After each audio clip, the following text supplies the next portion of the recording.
This is cutting down the nets. It is Friday. It's a short slate, so just went ahead and just handicapped every game. So got plenty of notes coming up. As of tonight, 1-1 so far. Probably stole one we didn't deserve with Sam Houston State in overtime. But man, Flag was just the best player on the court. And in Omaha, we had Denver by 1.5 on the road. Don't worry, they led by 8 with a minute and a half to go. They led by 5 with 40 seconds to go and lost in regulation. So still have 3 bets pending. And at time of press here, we have Santa Clara up 13. I have them minus 4.5. We have Long Beach up 12. I have them minus 6. And we have Portland up 14. I have them minus 2. So it is shaping to be a 4-1 day, which would be nice. I think I got my swagger back. Oh. So overall, 55.4%, and I think we've righted the ship in recent data as well. Let's get right to Friday. We're going to start with Princeton and Brown. So the columns here: Paddy, recent adjusted efficiencies, point per possession, adjusted for opponent, adjusted for pace. Shot quality beta, taking the should be adjusted offensive and defensive efficiencies for each team and matching them up similarly. And then Bart Torvik, KenPom, and the actual line. So the actual line's somewhere between 1.5 and 2 right now. Both shot quality and recent efficiency are on the Princeton side. Situationally not ideal. It's a look-ahead spot as Yale is up next on the schedule for Princeton. And Brown's kind of made a living turning over sloppy Ivy teams, and Princeton can handle the ball. So I don't love the spot. Matchup's fine. Shot quality prefers it. We're just scraping for value here. 2.5 points. That's getting a little thin. This Richmond VCU opened much shorter. That's why I have all these notes in there. But here's why I'm staying away from this game. For one, shot quality has this close to a pick'em.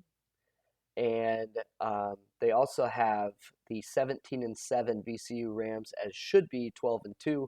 And you can see that in their total rankings in shot quality, 96th overall compared to Richmond's 49. So even at home, this is not an ideal matchup.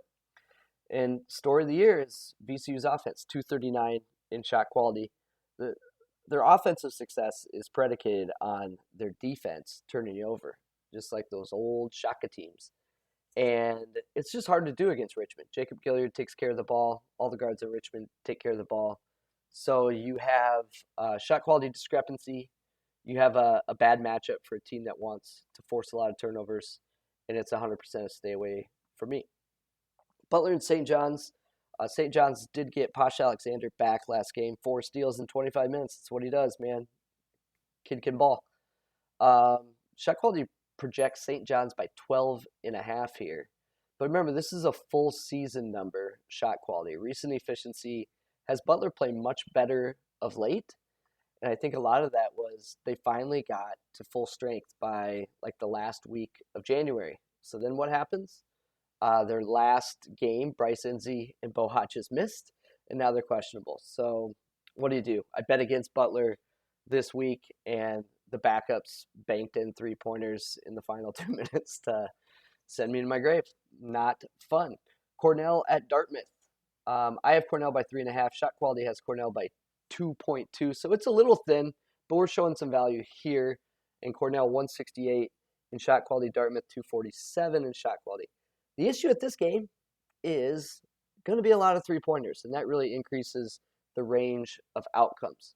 Cornell did win the first game by 8, and that was despite Dartmouth hitting the threes and Cornell not really hitting the threes. Yellow game here. I need to default to some people that know matchups a little better than me. I need to find out if Oakland's still playing their 1-3-1 zone, because everything I have researched in the last few weeks says that Wright State is not the same team versus zone defenses. I think they're like 0.22 points per possession worse against a zone instead of a man-to-man. And we saw that against Milwaukee. Shame on me. And then the next game against Northern Kentucky. I also think Oakland's recent bumps schedule or are schedule related. They just had a weird schedule. They were playing back to backs. They were, playing like the 4 games in 7 days type stuff. So I want to confirm what type of defense Oakland is playing, and I'm going to let Jordan Majeski weigh in on that game before I pull the trigger. Missouri at Mississippi State. Shot quality has Mississippi State by 11.5 here. I have it closer to 6. And if you look at Missouri's profile, it really is a tale of two teams offensively. Early in the year, just couldn't hit anything. And they certainly have improved, not great, but have improved. And that's a lot of points. However, this is a very, very, very inconsistent team. So I'll have to make a decision there. These remaining 3 games were games that recent efficiency and shot quality disagreed with, and in some cases pretty strongly. And you're seeing that in the rankings here. So certainly a lot of games to consider, but I end up on Cornell +1. I'm considering accepting just a teeny little bit of value on Princeton, but I feel like I'm forcing it a little bit. And with that Yale game on deck, I don't like the spot. Mizzou, lots of points, inconsistent team. Need to make a decision there.